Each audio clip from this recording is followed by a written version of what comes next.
So, Miss Miller, how are you doing today? I'm okay. I'm okay. Not much to complain about. So, I'm happy that you decided to take time out of your day during your planning period and just talk about some of the concerns that are going on in your classroom, things that are working well, things you might need some help on. But as a just meeting with you, I just heard so many great things about how you're doing here at KCC. Thank you. Thank you. And I just wanted to just hear some background about, your experience here and maybe your experiences at the other schools. Like, Well, I am a fourth grade teacher, language arts. I've been teaching for 4 years. Before KCC, I taught at another charter school, Achievement First. I would say that my experience in comparison is a little bit different at this school. how so? I would say that I've had most of my difficulties here, more so in classroom management, more than any other place that I've ever had. So Okay, that's good to know. yeah, that's something I've been, I wouldn't say struggling with, but it's, it's an ongoing battle for me a little bit in the classroom. I'm not sure how to keep my children focused right after transition. They get a little distracted or drawn away from the topic.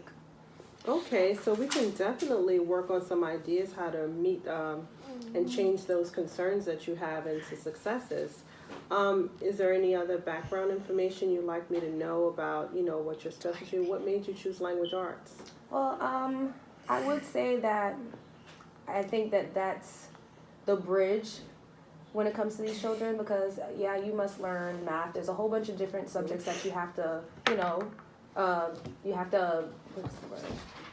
That you have to complete in order to graduate, and yet Right. I feel like language is the most important one because without it, there's no comprehension of any of the subjects. You're so right in saying that because I totally agree with that because even when in math you have to use reading and comprehension skills to get through math word problems, especially when understanding skills in science and technology, anything else they would need those comprehension skills. So I can see why you would choose language arts, a very noble subject to have. Is there anything else, maybe some things that we can jot down besides the class management that were causing some concern, just so that when I come in to observe you, I can know what to look for, know what, might be of issue to you? I'm also trying to find a way to get the kids to understand the task that we're supposed to accomplish for the day, but as bridge that into getting them excited for it as well. Because you have the students will be able to, and you can put the task on the board, but that doesn't really connect them to what we're doing today. I want to find a way to do both at the same time, get them excited and pumped about what we're doing, as well as informing them, okay, this is what needs to be done.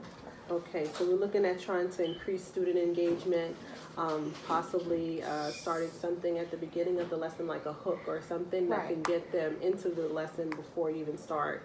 Okay, that's great. If there's nothing else that you wanted to add for this discussion, we can focus on these two things for our next conversation.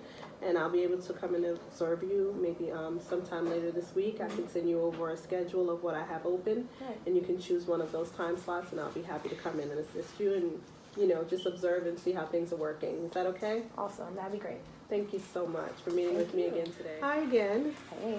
How are we doing today? Today's good. Today's going good. What about you? That's great. My day is going pretty well. Very busy, but it's going well. Busy is the word.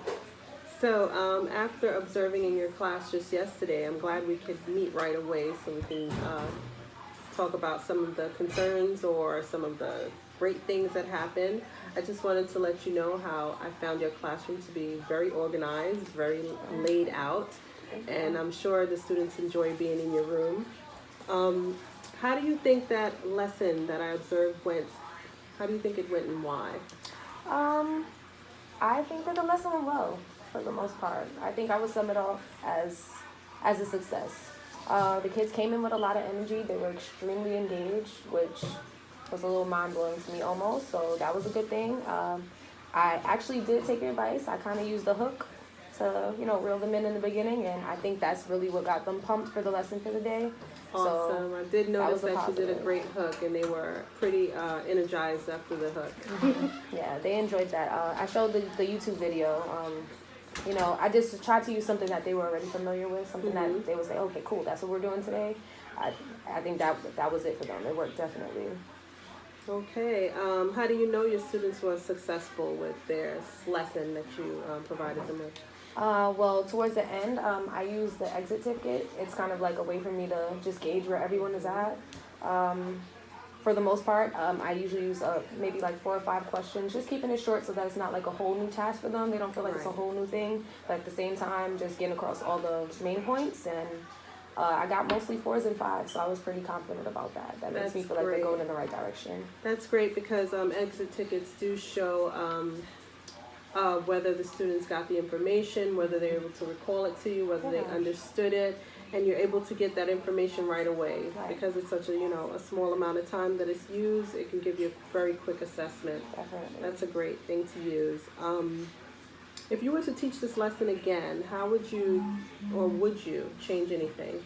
I think the only thing that I would try to toy with is we did most of the lesson in group work today. Mm-hmm. So after I taught, the I do, you do, we do, they kind of just stayed in the groups and finished out the lesson that way until the exit ticket.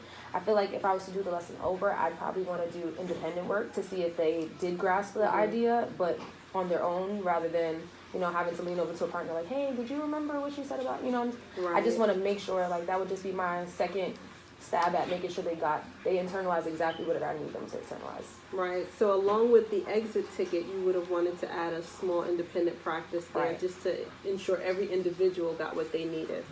That's perfect.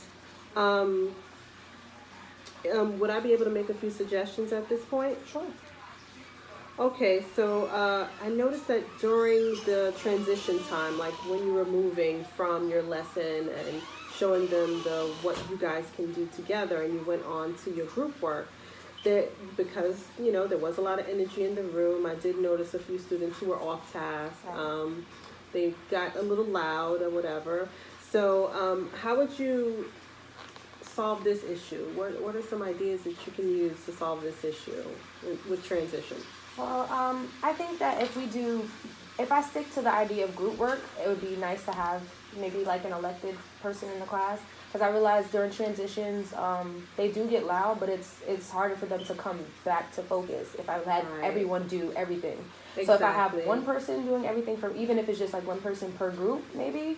If I have one elected person, get the papers or get the pencils or whatever materials that they need for the day, I think that we could limit the talking because there's not really much reason to talk if you haven't gotten up, and just have that one person. I think for the most part, that'll be the most effective way to get rid of the side talking and things in between the transitions. I definitely agree with this strategy. Maybe you can set up a job list for the class, and one person can be the librarian, someone can pass paper, you can have a materials person. Once you elect certain people to do certain jobs, it kind of limits the amount of people who are going to be walking around the room and leading to distractions. I'm so glad you came up with that idea. It was it's very pertinent to keep their focus and make sure your transitions are timely and maintained. That's going to help students increase their engagement and get right back onto their lesson. So just to conclude, our goals from our first conversation were to increase engagement in the classroom, which we did find some successful ways to handle that. You came up with adding a hook to the beginning of your lesson. The other was to make sure we have timely and maintained transitions. We have some strategies that you can probably implement in the classroom as soon as you get back in there, as far as electing certain people to handle paper, pencils, materials, and books to hand them out. We're going to ensure this by using those strategies, and then we can reconvene and have this conversation again after another observation, or if you come back to me with some more ideas on things you want to change, or other things you might want to implement. Are there any other resources that I can help you with in your classroom? Do you personally know of any websites or any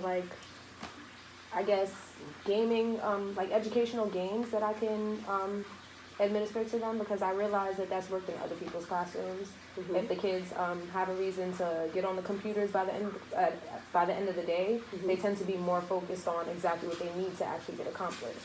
I actually do have a list of educational and technology resources. Some of them include clickers, and I can give you a comprehensive list of those I have. One also is called Quizlet. And there's another one called Quiz Is. those are three that are very useful and teachers are using a lot. They're a little newer than some of the older resources that we have, but I do have a comprehensive list that I can email to you. Is there anything else? No, I mean, besides the list, I greatly appreciate that. Besides that, I think that would really be all for right now, I guess, until we reconvene at a different session.